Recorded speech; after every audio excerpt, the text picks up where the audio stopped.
Hello, everybody, and welcome to the Brave Enough to Fail series, where we interview amazing people, amazing stories to inspire students in the Boss Academy and the Brave Enough to Fail program. And I'm just so honored to be able to bring some of my closest friends, people that I admire, that I have grown up with, or people that I've succeeded with in life that have amazing stories. And so today we have Ron Hylton. Ron and I have known each other since we were 5 years old. We've basically grown up as brothers. Our parents are best friends. And I'm super excited to bring you here today with him because his journey and all the things that he's done will surely inspire you to really find and follow your dreams and continue to push through no matter what. So, Ron, welcome and thank you for joining us today, man. Well, thank you for having me on, man. I love interviews. I love giving value and sharing my story however I can help. Awesome, man. Awesome. Well, let's get right into it. Who are you, Ron? And what's your story, man? Yeah, so I'm Ron Hylton, from New London, Connecticut, and grew up there with Mr. H here and his brothers. So we had a really good life growing up. But I can honestly say one of the things I had a hard time with as a child was education and learning. I really did struggle. I struggled in reading. I struggled in writing. I it was to the point where my second grade teacher thought I was mentally challenged and actually referred me to a special. Was trying to refer me to a special school, but my mama was like, she was trying to have that, and but I went through a lot of steps in my life where I struggled with education and learning. Um, but the biggest thing is that I had great support from my parents. And I guess I just had this innate ability to push through, right? To understand and push through. Another thing that helped me stay focused on that path was martial arts, starting at a young age. Getting involved in something that made me feel a little more safe, a little more smarter, a little bit more like something I know I could get good at, at that young, being a kid, and and just able to help others as I'm growing on. And I was able to push through elementary school, middle school, high school, and I said my biggest, I would say my biggest change in my learning and my education is when I went to college, and that really helped. That was a really turning period. But the biggest thing was I just kept pushing forward. That's awesome. And discipline, right? I mean, a big part of martial arts is self-discipline. Let's talk a little bit about that. How has that helped you later in life? Oh man, listen. So I think it's helped me stay focused with like what comes out of my mouth. Helps me stay focused. And I was listening to Denzel Washington about this morning about controlling your anger, like not lashing out, like not being Mm. able to read the room and understand it. And I think a lot of youths that are dealing with things going in their life, they have that buildup. They don't know how to channel that. With martial arts, it taught me that discipline to be able to listen to what's going on. Even if I feel that anger going on in me, I could just control it to a point where and say, okay, what is this going to achieve if I try to match anger with anger? Mm. You know, Nothing. It's just going to be a lot of yelling and screaming. So it's kind of weird, Aaron. Like it's taught me the discipline to calm that down, so I could be angry in a conversation, but have this and still keep this tone and just keep that discipline, that mind focus, and just be able to have some control over the conversation, so we can come to a common ground. I think a lot of people think martial arts, and I think it's all like just kicking, punching, and getting a hold of somebody. But it's more than that. It's up here, right? Martial arts starts up in the mind, right? So it's you do this so you don't have to do this. This teaches you how to do this, so you don't have to do this. If it comes down to this, it comes down to this, but it doesn't have to come to that. Wow. And that's awesome because I think if you have more self-control in that area, I think it will just be clearer and you'll be able to troubleshoot better because you're not letting your emotions be a reaction you'll be able to think and savvy your way through what the best decision would be. So that's awesome. Where did you go off into entrepreneurship, and what led you there? I always had this love for wanting to help people, and I always loved fitness. My fitness journey started with martial arts. Started out as a personal trainer, and I enjoyed that. I really loved that. I was doing that on a part time basis, and um, there was this main one of the roads I always drive by had a massage school, and I would drive by all the time, and I started reading about it, and I heard about this thing called sports massage. I was like, what is that? Because a lot of people think massage, they think spa work and stuff like that. So one day I was just like, you know what? I'm tired of driving by. I'm gonna drive in. You know, turn Love my it. wheel in, and found out when the open house was. Came back, did the open house, and found out they had a sports massage program, and I was highly interested. I looked at the syllabus and what they had. It was intense. I was a little concerned with the science because again, I questioned myself with with my learning. I never told myself I had a learning disability, and I will never own that. Um, but I questioned myself about that. But I was like, you know what? I was 30 years old at the time, and I said, I'm going for it, and I signed up for it and I went to work 2 years. Now, mind you, had three kids, just had a baby, just had my third child. Working full time in corrections. I was working part time at a gym in the evening, and going to school part time. And I did that for 2 years. I was grinding for 2 years, and I did it. I did. I failed one class, and it was kinesiology, and I made it up. I passed with a C plus, but every other class I passed with at least a B minus. Wow. And I was and I once I got my license, I hit the ground running, man. I didn't stop, dude. I just kept going for continuing education. I wanted to get good with more sports medicine, sports therapy type work. Massage license. Um, you can do a lot with it. There's definitely you can do a lot with it, and you can expand your scope of practice with certain certifications that are in that scope. And that's what I did, and I've been doing that for 15 years now.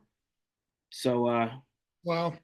I mean, wow, dude. Like, just I've known you forever, and just hearing you share, these pivotal moments where you've taken the fork in the road and said, "I'm going to go do this," and no matter what, I can hear that brave enough to fail. I can hear that I'm doing this. I want this, and no matter what, you can't stop me doing this. And that's paid huge dividends, right? I mean, you've done personal training, you're kettlebell specialist, like you've worked with a lot of people, helping them, but then you also see it from a therapeutic standpoint too, where you can help them recover from injuries, things like that. And then let's fast forward. You've had some dream come true opportunities working with Olympians, things like that. So let's talk about that. Like, where has this push to go through physical therapy, go through the education, go through that grind to now lead to working with Olympic athletes, man? yeah, man, it's so crazy, dude. Like I feel like when you're good to people and you put good vibes out in the universe, it always comes back to you.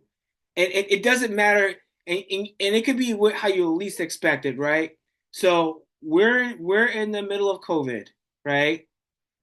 And at the time, I'm still online and everything, doing stuff online, but um I connected with this guy who was a massage therapist on I connected with him on LinkedIn. I was doing a lot of networking and connecting on LinkedIn. I think more so. And you know what? To be honest with you, I just want to talk to people. I just say I just want to meet more people. Yeah, yeah. And initially, I mean, I can honestly say I was doing it for isogenics, but honestly, I just wanted to talk to people because, Yeah, yeah, you yeah. know, Great. and I connected with this guy. His name's Bill Throat, I think. But anyway, they call him Wild Bill. And he was not. We were going back and forth. Had a really good chat. I was like, hey, let's pop on a Zoom. and he was in his late 70s. So he was working with USA Track and Field since the late 70s, and he's probably Wow. in his mid to late 70s. And he was telling me all these great things. He was showing me like all these pictures of all these old high level track and field athletes that he knew and he was, made camaraderies with. And I was like, oh my God, this guy's amazing, right? And he was telling me all these events I should participate in. The very last thing he said was, I'm going to be on the sports massage team for the Olympic trials for 2021. Now, mind you, the world was still shut down. We wasn't clear if anything was going to happen. And he said, I think we were at the very end of COVID, and this is when everything was opening up. And I said, bruh, how can I get on that team? Sign me Right? up. Yeah. And he said, I just happen to know the guy who is putting together a team. Uh, send me your resume, and I let him, and we'll get it going. So now we're in 2021. A couple months go by. I get an email saying, hello, this is Don Butzner. I want to welcome you to the team. What? Yeah. Man. I was in the computer. I was in the computer. I was in a chair. I fell all the way back. I fell all the way back, bro. Fell all the way back. And then I just made so many connections when I went out west. I Yeah. connected with so many people. And after that, I got two more invites to go back. I Wow. went back for the 2020. I was there for the 2021 Olympic trials. Mind you, I was even hurt. I was injured, but I didn't care. Uh-uh. I didn't care. And then I got invited back to two outdoor Nike national championships for USA Track and Field. So two sports that was at 2022, 2023. And then I didn't get it. I didn't get an invite for 2024, but I got asked to be part of the Olympic trials for the 3-on-3 basketball team for 3-on-3 basketball. Yep. So, and then I had to put together a team of people for massage, it was a small group, but they paid me so good, Aaron. I was just like, I don't care what we gotta do, man. And that was I'll figure local. it out. We didn't have to fly, and I didn't have to fly, and all that stuff was volunteer. But you know what? I was putting the reps in, and Mhm. then I got out there with other me's. All that networking and connecting and being around people that were elevated and so good at what they did and talent. That's awesome, man. And I can just hear again, and you know what, students, you hear this time and time again, right? Keep going, keep going, keep going. And you see what happens. You start connecting, you start to really find your passion, and great things will happen. So just a quick share about that. At home watching TV, mind my business, scrolling through again. The universe just talks to you, man. People when you're good to people and people know that you're a good person, you doing things. I think people they just think of you, right? Somebody thought of me, you know, tagged me on Facebook, and then long story short, I got hired for UConn, and I've been with them for 2 years. And I work with various college athletes doing what I do best. Then fast forward to the beginning of this year, um, there was a massage therapist that me and him again connected on LinkedIn. The Connecticut Sun, that he's done some work with the Connecticut Sun, and they knew about him. So when they started changing regimes, they were looking for massage therapists. They reached out to him, and he was like, "I can't do it, but I know this. I know someone that that's good and that can do it." So I get a message on my phone. We're looking for a massage therapist. Are your interests? You know, and then once I said yes, we said, did we had to do, and then once I started working, they were getting ready to travel. They said, would you be interested in traveling with us? I said, yes. So now I do home games. I travel all over the country. I've been to so many states I've never been to, which is insane. I got back from Indianapolis on the what's today? I got back on Minneapolis on the 28th, and then I'll be leaving Yesterday. out. Yeah, yesterday. I have today off, and then I'll be leaving out to Washington, D.C. tomorrow for a game for the 31st. What are some of the biggest obstacles, man, out of all these journeys, right? If you could name, say, the top three things that you've had to overcome, how you did it, and if there's a student in the room watching this video right now that wants to do what you're doing, what would you recommend them to start to focus on? So I think the first obstacle that anyone has, especially if they're dealing with life, dealing with trouble things, is the first obstacle they have to overcome is, what's going on in their mind. You have to start here first. You have to clean out what's going on here. And I get when you're young and you may have troubles in your family life. You may have troubles going on with you and in school. Whatever you're dealing with, you have to take a step back and say, okay, I have to focus on getting this clear first. So this could be, I don't know, maybe going to counseling. It could be, finding a mentor, and then look at something you want to be great at, right? Start with that one thing. My one thing as a kid, I ended up being great at was martial arts.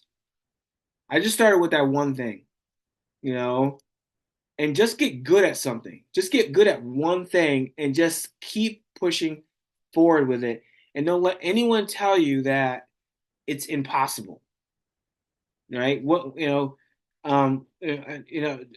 that Les Brown say? The opinions of others, um, you Doesn't know, have to be your reality. doesn't have to be your reality, right? So the opinions of others doesn't have to be reality.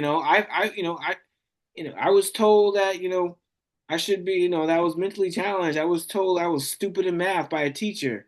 I was told that, I, just those things, like you can't, the opinions of others doesn't have to be a reality. You just have to keep moving. You just have to keep moving forward, and the thing you want will happen. It may take a couple of months, couple of years, it may take 10 years, but it will happen for you. You just gotta keep going. Mm, yeah, I love that. And I think so many of us need to hear that over and over and over. I think no matter how old you get, you need to hear that because we have a dream. We know that we want more out of our life. No matter what is going on, we know deep down inside we want that. So Ron, thank you again, man. I think there's so much good stuff out of this interview, man. And I really appreciate you sharing your story. Anything you want to share, in closing with this great interview, man? Yeah, like I said, whatever's going on in your guys' life, whatever is troubling you, don't bottle it in. Find someone to talk to about it. Find something that you can be great at, and whether if it's a sport, whether it's a hobby, a reading, or a skill. Just find something that's going to keep you productive, busy, make you feel good about yourself and increase your knowledge. I created, wanted to have my own clothing line for many years, and I did that. Created Be Legendary Athletic Apparel. Um, and again, it was another uh, mountain I had to climb because I had no concept of technology or how to do that. And everything I do, it's all clean, it's all online. But I struggled. I struggled with putting that all together. But you know what? Once it was done, I got it, because I kept pushing forward. And for all the students watching this, we love you. Wayne Winsley, your biggest mentor, your biggest fan. He really cares a lot about you. And when him and I talked about doing these videos, I knew that there was something special going to come out of them and the people that we would put in front of you. And so, watch this video over and over and over again. Really understand some of the challenges that Ron went through and find where it relates to you. I think that's the biggest thing. Find in his story where it sounds like you, where it sounds like you could, use the tools because that's the point of this. All right, Ron. Hey, man, get some rest. And thanks again. And be legendary, guys. Brave enough to Yeah, fail. awesome. Hey, series in live, guys. We love you guys. Have a good one. Take care.